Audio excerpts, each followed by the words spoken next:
खबर मध्य प्रदेश के आगरमालवा से है, जहां आगर जिले के बड़ौद थाना अंतर्गत मदकोटा निवासी मृतक कन्हैयालाल बालोचा जाति सूर्यवंशी का मिला संदिग्ध अवस्था में शव मृतक के परिवार वालों के द्वारा जानकारी देते हुए बताया गया कि मृतक कन्हैयाला अपना भविष्य बनाने आर्मी की तैयारी के लिए गुरुवार सुबह रनिंग के लिए निकला। कई घंटों बीत जाने के बाद भी कन्हैयालाल घर नहीं लौटा तो परिवारजनों ने इसकी सूचना बड़ौद थाने में दी।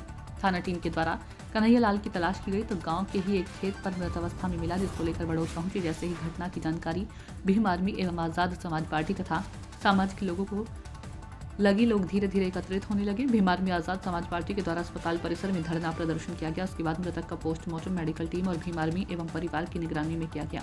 उसके बाद एफएसएल टीम के द्वारा डॉग स्क्वाड को मौका स्थल पर बुलाया गया। इसके बाद पुलिस प्रशासन के द्वारा 24 घंटे का समय दिया गया। प्रशासन के आश्वासन के बाद भीम आर्मी में समाज पार्टी एवं परिवार एवं सामाजिक जन के द्वारा धरना समाप्त किया और मृतक का अंतिम संस्कार किया गया। इस अवसर पर आजाद समाज पार्टी जिलाध्यक्ष गोपाल नेताजी, भीम आर्मी जिलाध्यक्ष अजय कुमार बागी, तूफान सिंह जोगचंद और समस्त भीम आर्मी एवं आजाद समाज पार्टी तथा सामाजिक जन उपस्थित रहे। भीम आर्मी आजाद समाज पार्टी ने चेतावनी दी है कि अगर न्याय नहीं मिलता है तो एक बड़ा आंदोलन किया जाएगा। आगरमालवा से मोहम्मद आलम खान की रिपोर्ट। जैसे कल सुबह से मेरा भाई रनिंग करने के लिए, जो डेली सर्विस के लिए रनिंग करने के लिए जाता है, वो शाम तक घर पे नहीं आया। जैसे 10 बजे के बाद हमने उसकी जांच पड़ताल की और आसपास के कई गांव में ढूंढा और गांव में भी ढूंढा और रतलाम उज्जैन तक सभी जगह हमने आसपास हमारे माध्यम से जानकारी ली उसकी, तो कोई पता नहीं चला हमारे को। और जो जिस रास्ते से वो रनिंग करने जाता है तो वो डेली हाईवे रास्ते से जाता है और उस रास्ते से नहीं जाता है। और उसके हाथ में जो करंट का तार लगा रखा है, जबकि वो करंट नहीं है उसमें।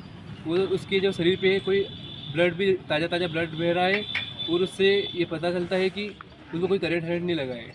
और हमें सीबीआई द्वारा पूरी जानकारी चाहिए उसकी, और हम तभी उसका दाह संस्कार करेंगे या पोस्टमार्टम करवाएंगे जब तक हमें उसका कोई पता नहीं चल जाएगा। पूरी समाज जो है मतलब कि बड़ी दुख की बात है। ये हमारा सामने पिताजी है, यानी कि मेरा जीजू, मेरा भानेजी था एक तरह से वो भी। और ये बड़ी दुख की बात है कि गांव मदकोटा से छोटे भाई कन्हैयालाल की हत्या हुई है। मैं सरासर बोल रहा हूँ कि हत्या हुई है, क्योंकि उनके जो हाथ का निशान कल सुबह से डेली की रनिंग थी उसके पश्चात वो डेली लगभग डेढ़ साल से रनिंग कर रहा था।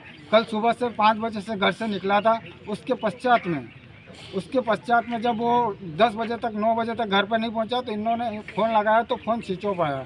फ़ोन स्विच ऑफ आने के बाद में इन्होंने क्या है कि ढूंढना चालू किया। गांव में इधर उधर ढूंढा, आसपास के गांव में ढूंढा, लेकिन नहीं मिला। सब जगह ढूंढने के पश्चात कल शाम को 6:30-7 बजे के समथिंग में एक नदी के पास में उसका शव मिला। और सब खेत में शव मिला। और शव मिलने के बाद पश्चात में अगर किसी व्यक्ति ने इनको जानकारी दी, जब मौके पर पुलिस पहुंची और सभी गांव के भी पहुंचे तो उनके हाथ में थोड़ा सा करंट लगा हुआ था। दुख की बात और शक की बात तो ये है कि थोड़ा सा करंट लगा हुआ था हाथ में। मोबाइल जो था उनका जेब से दूर पर रखा हुआ था। उनके नाक से खून आ रहा था। इसी शंका के माध्यम से और भी ऐसी कोई जानकारी मैं चाहता हूँ पुलिस प्रशासन आगरमालवा जिला कलेक्टर साहब से, एसपी महोदय से, टीआई महोदय से, एसडीओपी महोदय से चाहता हूँ कि इसकी उच्च स्तरीय जाँच होनी चाहिए।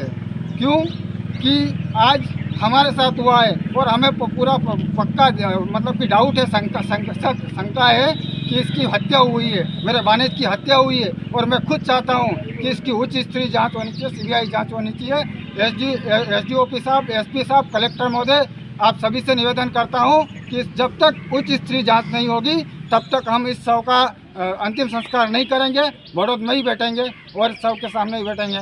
मैं आपसे पुनः निवेदन करता हूं कि उच्च स्तरीय जांच हो और इस चीज़ का माहौल ख़राब नहीं होना चाहिए। बस यही हाथ जोड़ से निवेदन